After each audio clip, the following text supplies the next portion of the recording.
because it looks like just another door to the entrance. But when you walk in here, look what happens. You're already inside the stadium. It looks like in a freaking shopping mall. It doesn't look a stadium. It's AC inside. Looks like there's an Apple store and probably a Starbucks there. America, you are doing things different. The message is clear. The United States is used to being the center of its own universe with the Super Bowl, but in July 2026, that universe was invaded. It wasn't just a party anymore, it was war without weapons. Millions of fans from every nation brought their history, their trauma, and their pride to American soil. This wasn't just a tournament for the US to host, it was a reality check for the first time. The American party met the global war, and the resulting energy created a cultural explosion that the FIFA president himself couldn't have scripted. The world was watching, and America was finally seeing the world. Why is the World Cup bigger than the Super Bowl?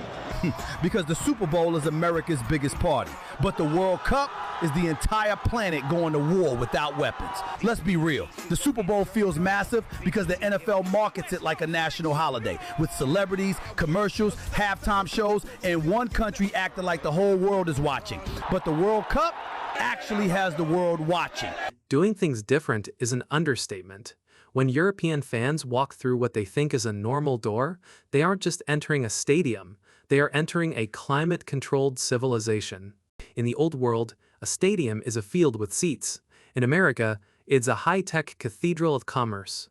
The shock of finding an Apple store, a Starbucks, and freezing air conditioning inside a sports arena is a sensory assault. It shatters the European expectation of roughing it at a match.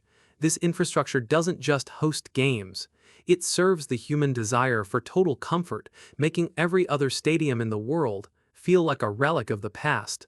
So I've been to Walmart already, and it's huge. But what is this? Costco. This is even bigger than Walmart. I'm way too European for this. I'm not able to understand. That's huge. Why is it so big? There is a psychological barrier that global fans hit when they walk into a US hypermarket. I am way too European for this. It is the shock of absolute abundance in a world where space is restricted. The American scale feels like a museum of excess. It's not just the airport-sized buildings, it's the insane variations. When a culture offers 12 different ways to drink a Dr. Pepper, it's not just selling soda, it's selling the ultimate right to choose. To a visitor, this hyperconsumption is both terrifying and addictive. It's a universe where the concept of not enough has been completely deleted from the human experience. Today we're in Dallas trying the famous Texas Twinkie. This is Hutchins Barbecue, and out the back they have a Texas Twinkie factory. The Twinkie makers make over 500,000 of these things a year. It starts off with a 17-hour slow-smoked brisket, which is diced, chopped up, and then stuffed into a cream cheese jalapeno, and then wrapped in bacon before being smoked off for 3 hours, grilled over fire, and then brushed off with a sweet and sticky glaze. Cheers!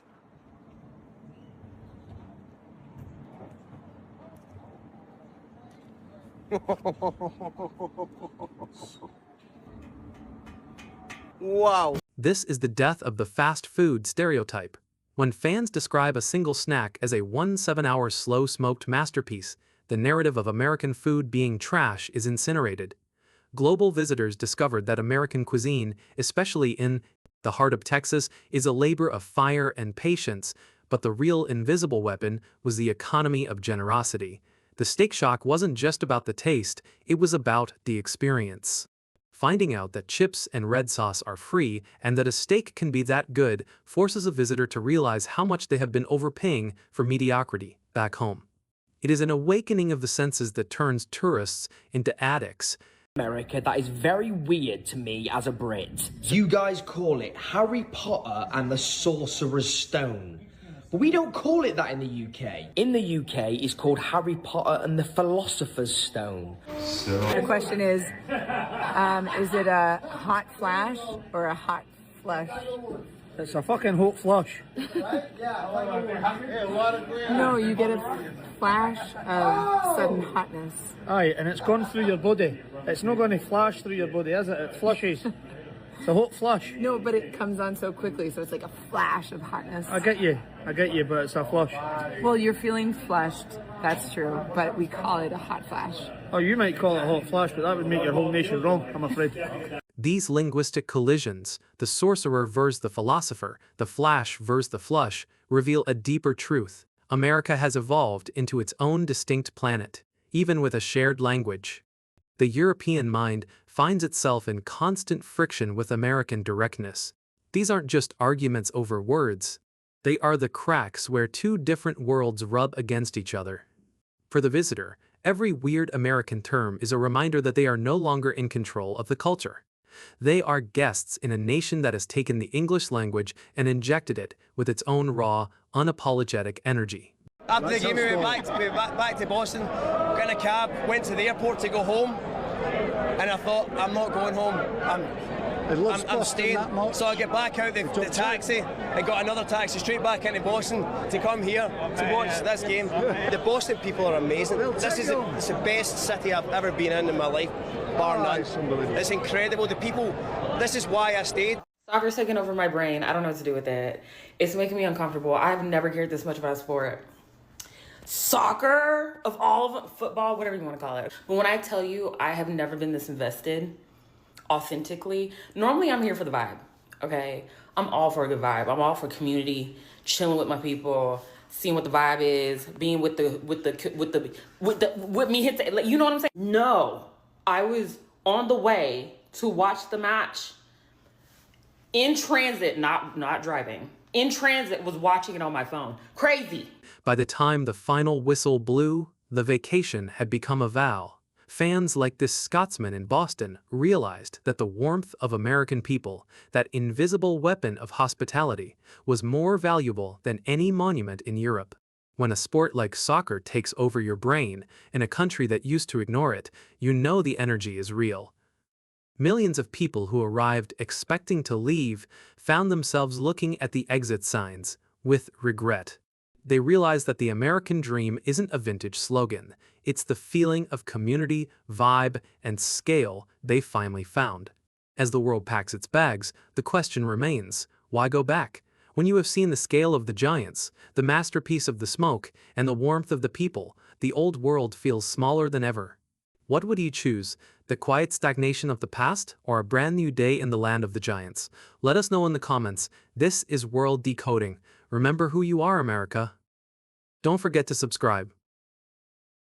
Iran's World Cup did not end with their players on the pitch. It did not end with a final whistle they could fight against or a losing goal they could answer.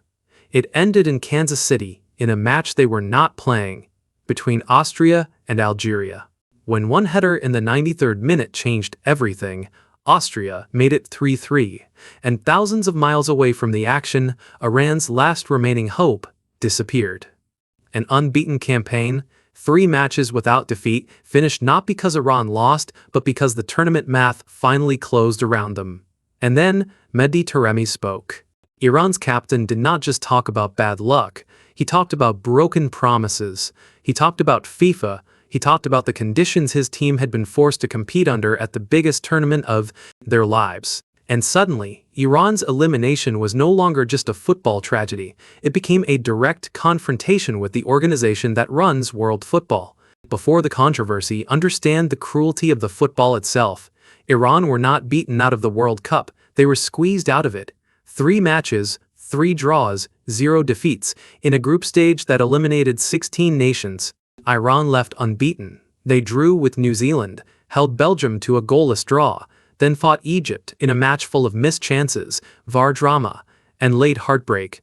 Across those 3 games, Iran created enough moments to believe they deserved more than 3 points.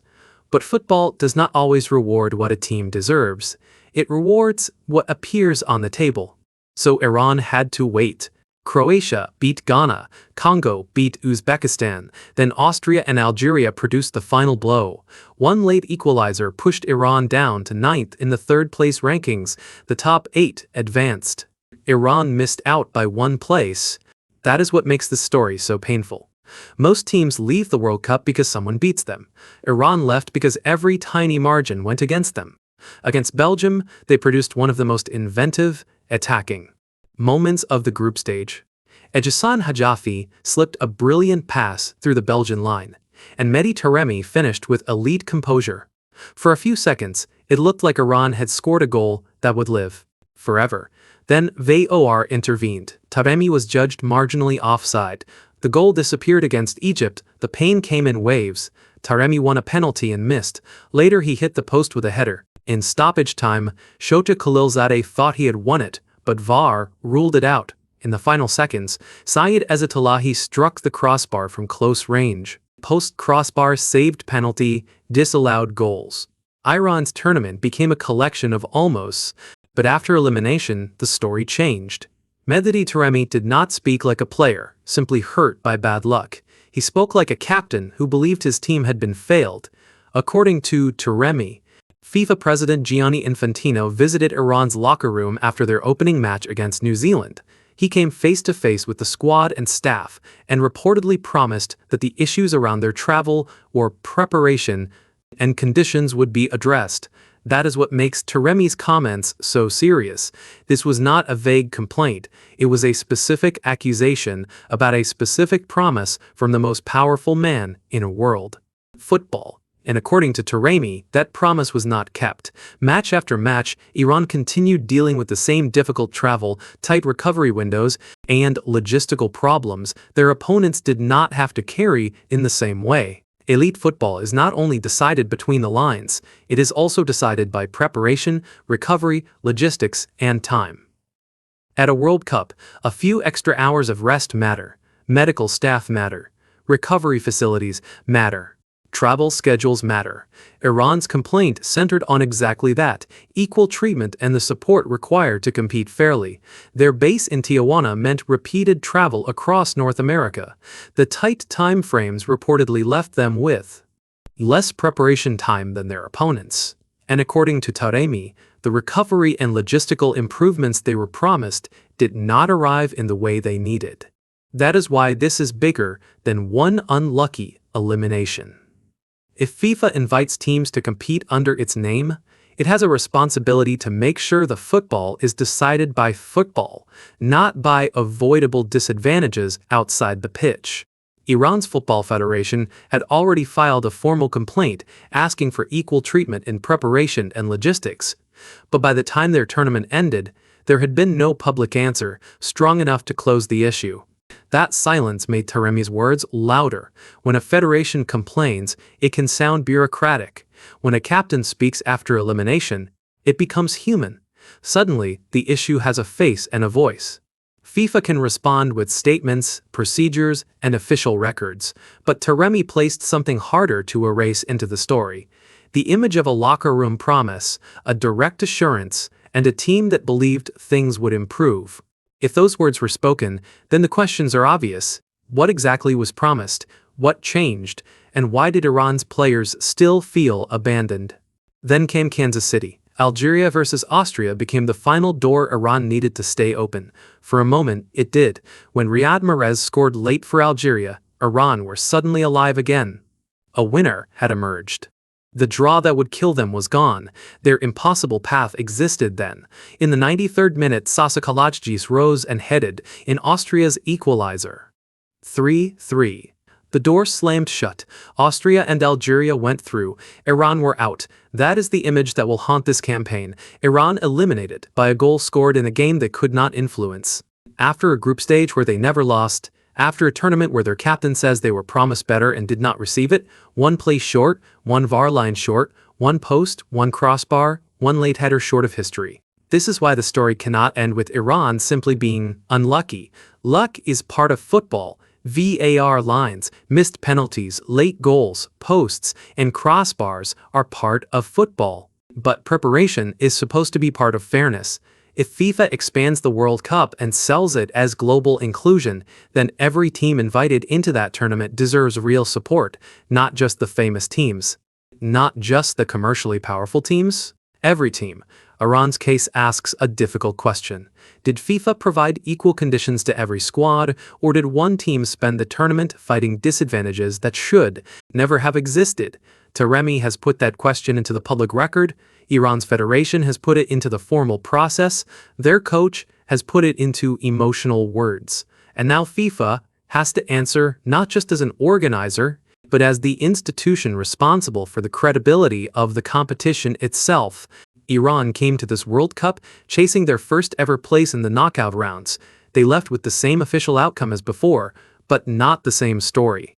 They left unbeaten. They left with disallowed goals, a missed penalty, a post, a crossbar, and a 9.3-minute goal in another city ending their dream. And they left with their captain publicly challenging FIFA over. Promises, he says, were made and not kept. So what do you think? Was Iran simply the unluckiest team of the World Cup?